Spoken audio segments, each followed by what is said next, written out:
আসবো না। তারপরে এই যে ভেতরে চলে গেলাম। এখানকার মাটাও না মারাত্মক সুন্দর করেছিল, মানে এত সুন্দর। আর ভেতরটা পুরোটাই প্যান্ডেলটা করেছিল মানে চোখ দিয়ে একদম খুব সুন্দর লাগছিল এই জায়গাটা। বাট এটা কি বেশি ব্লু ব্লু করে ফেলেছিল।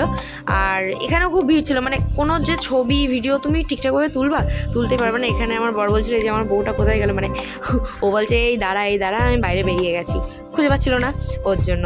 তাই কী করবো। আর এই জায়গার এই রাস্তাটাই এত ভিড় ছিল, কারণ জায়গাটা দেখো কত সুন্দর, মানে লাইটিংয়ে।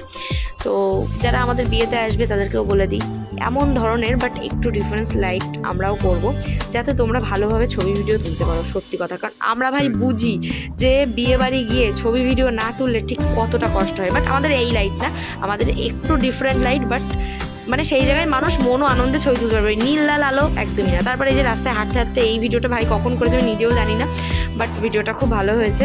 তো এই যে হাঁটতে হাঁটতে আমরা চলে যাচ্ছিলাম। তারপরে মনে হলো যে একটু চা খাওয়া দরকার।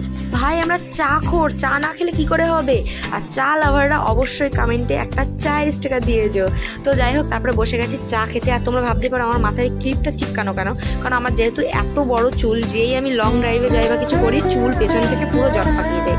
তো এই ভিডিওটা এখানেই ক্লোজ হয়ে যাচ্ছে। তো কেমন লাগলো অবশ্যই কমেন্ট করে জানিও।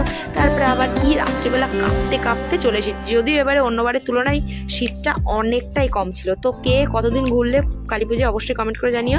টাটা।